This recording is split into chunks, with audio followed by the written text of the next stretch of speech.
दोस्तों, सेबी की 2022 की पहली नोटिफिकेशन आ चुकी है, जिसमें जनरल स्ट्रीम, लीगल, आईटी के साथ साथ ऑफिशियल लैंग्वेज की भी वैकेंसी देखने को मिल रही है।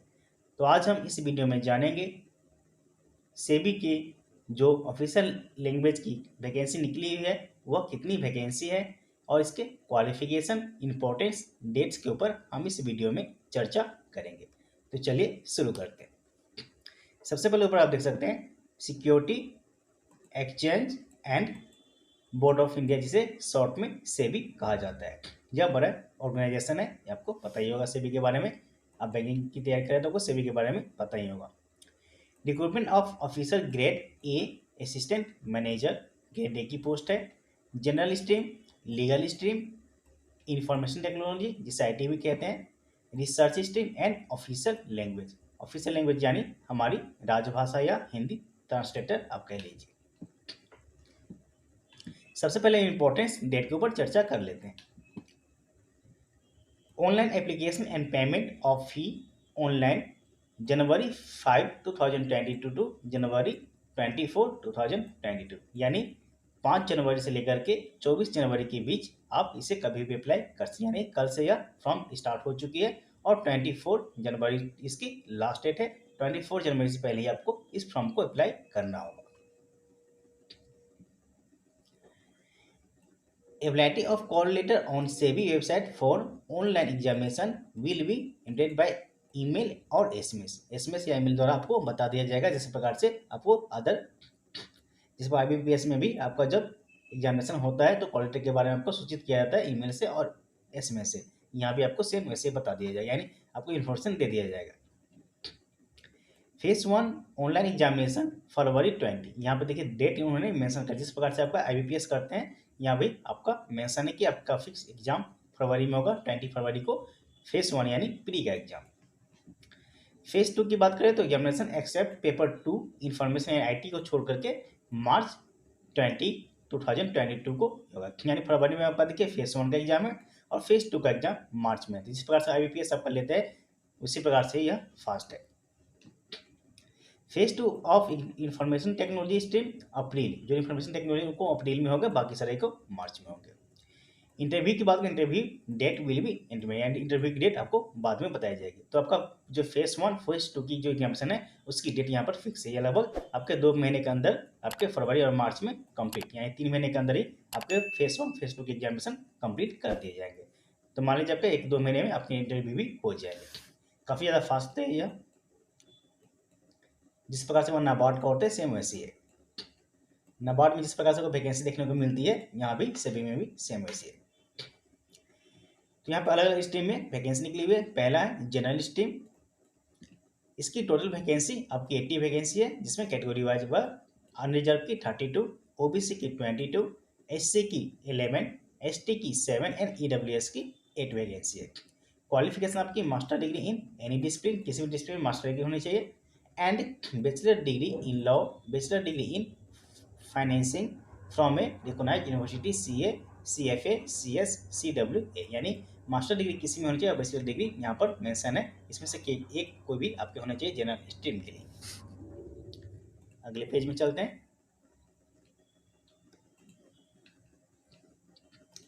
तो पेज का साइज में बड़ा कर देता हूँ जिससे आपको अच्छे से दिखाई दे।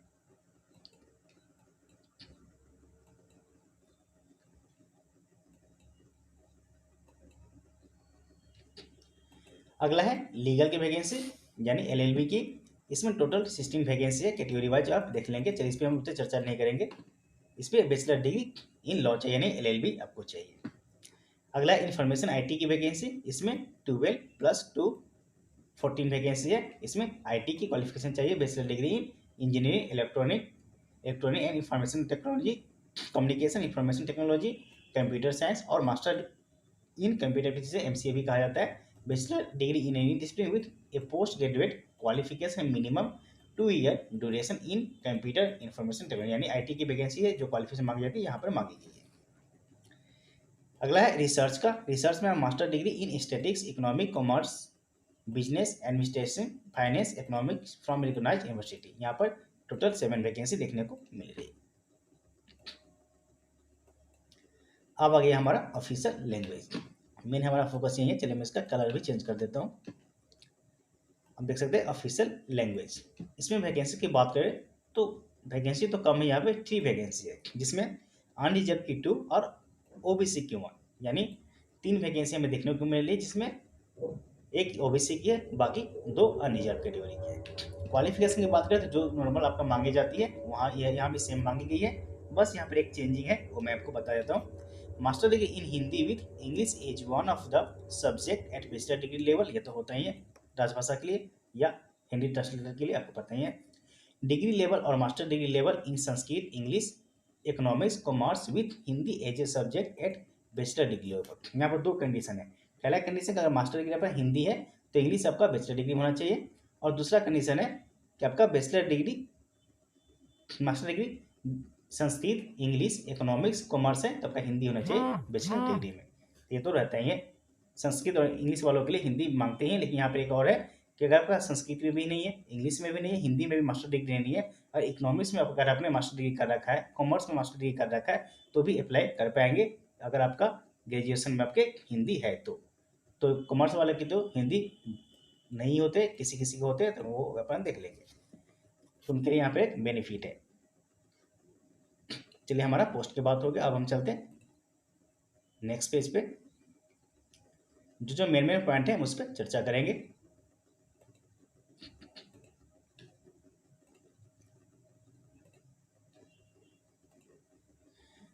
अब हम चलते हैं एग्जामिनेशन पैटर्न के ऊपर।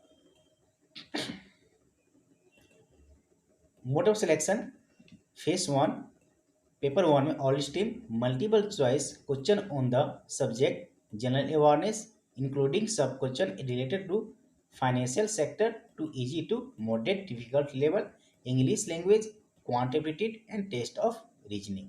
तो यहाँ पर देख सकते हैं कि आपका बैंकिंग अवेयरनेस आपके इसमें मेन रोल प्ले करेंगे। इसके अलावा आपका इंग्लिश रहेंगे और रीजनिंग रहेंगे, और क्वांट यहाँ पर एक एक्स्ट्रा आपको जुड़ जाते हैं, यानी क्वांट भी आपको यहाँ पर देने होंगे। मान लीजिए अलग अलग किसी डिपार्टमेंट में आपको राजभाषा के लिए, ऑफिशियल लैंग्वेज के लिए क्वांट नहीं मांगा जाता, लेकिन यहाँ पर आपको क्वांट भी एक सेक्शन में रहेंगे।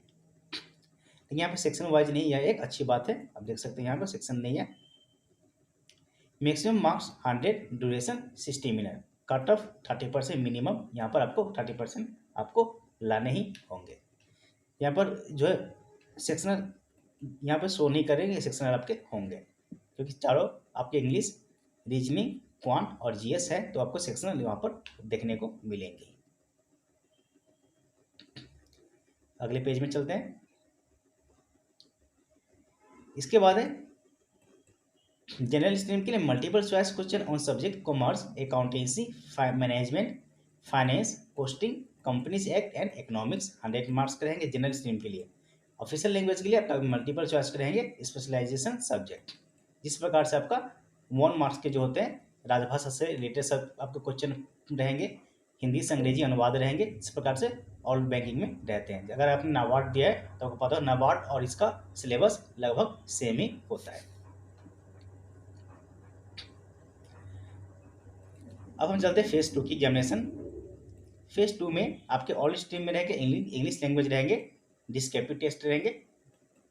पेपर 2 में आपके जो सब्जेक्ट रिलेटेड रहेंगे, यानी आप जो ऑफिशियल लैंग्वेज के लिए अप्लाई कर रहे हैं तो स्पेशलाइजेशन आपके ऑफिशियल लैंग्वेज से रिलेटेड क्वेश्चन रहेंगे 100 मार्क्स के, और इंग्लिश रहेंगे 100 मार्क्स के। जिस प्रकार से आपका नाबार्ड में लिया जाता है सेम वैसे ही है, लेकिन इसका कट ऑफ काफ़ी कम जाता है प्री का, क्योंकि यहाँ पर अप्लाई भी बहुत कम ही लोग करते हैं, वैकेंसी भी कम है और अप्लाई भी काफ़ी कम लोग करते हैं।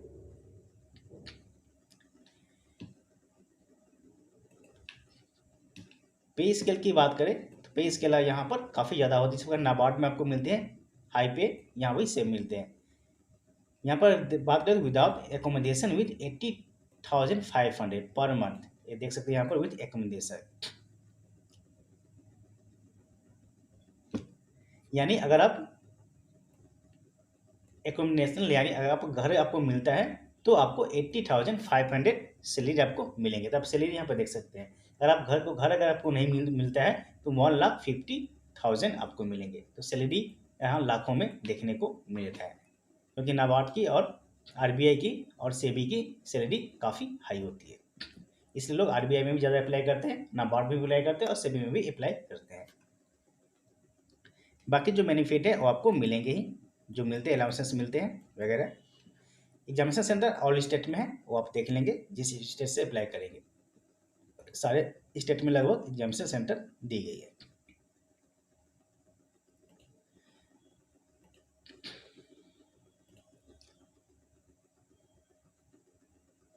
बाकी यहाँ से किस प्रकार से आपको अप्लाई करना है उसके बारे में बताया गया है, ये तो जरूरत नहीं है, ये सभी को पता ही है। आपका डॉक्यूमेंट्स किस प्रकार से, आपका फोटो होना चाहिए, सिग्नेचर होना चाहिए, डिक्लेरेशन होना चाहिए, वो आपको पता ही है, इसके ऊपर हम चर्चा नहीं करेंगे। यहाँ पर सिलेबस दिया गया है, सिलेबस तो लगभग पता ही है, फिर भी मैं बता चलिए हमारा राजभाषा कहाँ गया, राजभाषा के ऊपर हम चर्चा करते हैं।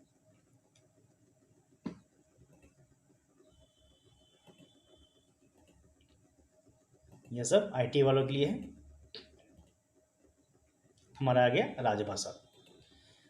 राजभाषा में पहला फेज 1 में तो आपका सिंपल जो रहता है वही रहेगा, इंग्लिश रहेगा, जनरल अवेयरनेस बैंकिंग सेक्टर से रहेगा, आपका रीजनिंग रहेगा जो आपका बैंकिंग में रहता है। इसके बाद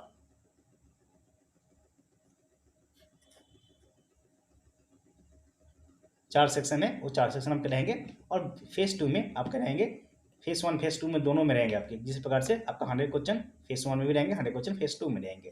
जैसे आपका राजभाषा सबके प्रश्न रहेंगे, मैंने पहले बताया था आपको, इसमें ये सब प्रश्न रहते हैं राजभाषा से, आपके जितने भी ऑफिशियल लैंग्वेज के हैं वहाँ आपको प्रश्न देखने को मिलेंगे। हिंदी से अंग्रेजी अनुवाद, अंग्रेजी से हिंदी अनुवाद, हिंदी से अंग्रेजी विविध शब्दावली, शब्दावली के ऊपर भी मैंने एक वीडियो बना रखा है, आप उसे भी देख सकते हैं। अंग्रेजी से हिंदी शब्दावली टर्मिनोलॉजी, यहाँ देखिए विविध शब्दावली, यहाँ पर आपको लीगल टर्मिनोलॉजी, जैसे बैंकिंग में आईपीएस एसओ में आपका बैंकिंग टर्मिनोलॉजी, वहाँ पर शब्दावली मैंने दिया कि बैंकिंग शब्दावली, यहाँ पे लीगल से संबंधित आपको शब्दावली याद करने की जरूरत है। हिंदी से अंग्रेजी प्रशासनिक, बैंकिंग, पूंजी बाजार संबंधित शब्दावली, यहाँ सभी आपका जो है प्रशासनिक भी पूछे जा सकते हैं, बैंकिंग भी पूछे जाएंगे, पूंजी बाजार और लीगल भी पूछे जाएंगे, ये शब्दावली आपको चारों आपको अच्छे से याद कर लेना है। इसके बाद अंग्रेजी से हिंदी प्रशासनिक, बैंकिंग, पूंजी जो टर्मिनोलॉजी यही पूछे जाएंगे। Phase 1 all stream English writing skill आपको पूछे जाएंगे। तो मोटा मोटी देखा जाए, अगर आपने नाबार्ड का एग्जाम दिया है तो जो सिलेबस नाबार्ड का होता है यहाँ भी सेम सिलेबस वही यहाँ पर देखने को हमें मिल रही है। तो वैकेंसी यहाँ पे काफ़ी कम है, 3 वैकेंसी हमें देखने को मिल रही है, लेकिन फिर भी इसे अप्लाई करना है। अच्छा, मैंने इसकी फीस नहीं पता है, फीस इसकी चलिए मैं दिखा देता हूँ आपको।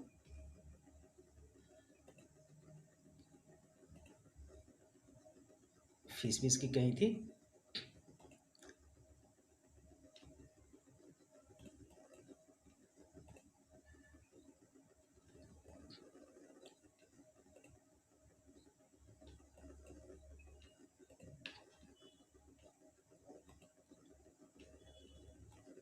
थोड़ा सा वेट कीजिए, कहीं पे पीछे चला गया है, मैं उसे निकाल के भी बता देता हूँ आपको।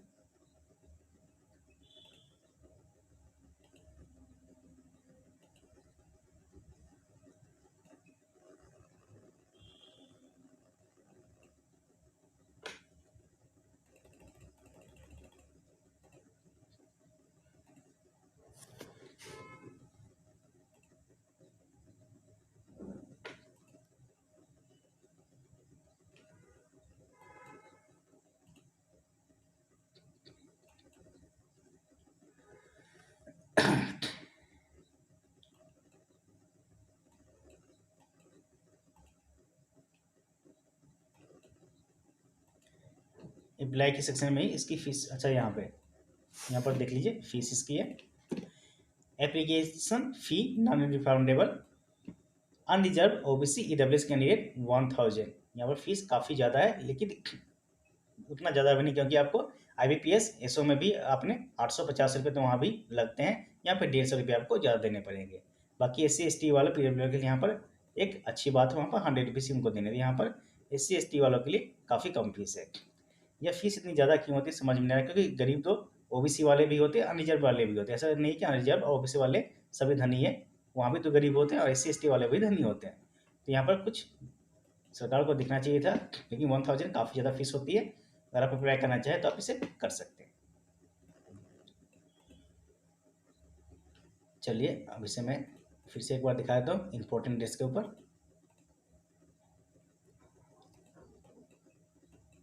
वैकेंसी हमारा 3 है, आपको याद रखना चाहिए, और 24 जनवरी से पहले ही आपको इसे अप्लाई करना है। इसकी जो है आपको पेंडिंग ज़्यादा नहीं होती है, आपके फरवरी मार्च 2-3 महीने के अंदर ही आपके एग्जामिनेशन ले लिए जाएंगे। अप्रैल मई तक आपके सारे एग्जामिनेशन इंटरव्यू आपके ख़त्म कर दिए जाएंगे, और जून जुलाई में हो सके तो आपके ज्वाइनिंग भी हो सकते हैं। तो ये काफ़ी फास्ट प्रोसेस होता है इसका, सेबी का, नाबार्ड का, आरबीआई का। तो यहाँ अगर आप अप्लाई करना चाहें तो आप इसे अप्लाई कर सकते हैं। तो आज के इतना ही। अगर आप हमारे चैनल पर नए हैं तो चैनल को सब्सक्राइब कर दें, जिससे हमारी आने वाली वीडियो आपको मिलती रहे। तो मिलते हैं अगले वीडियो में।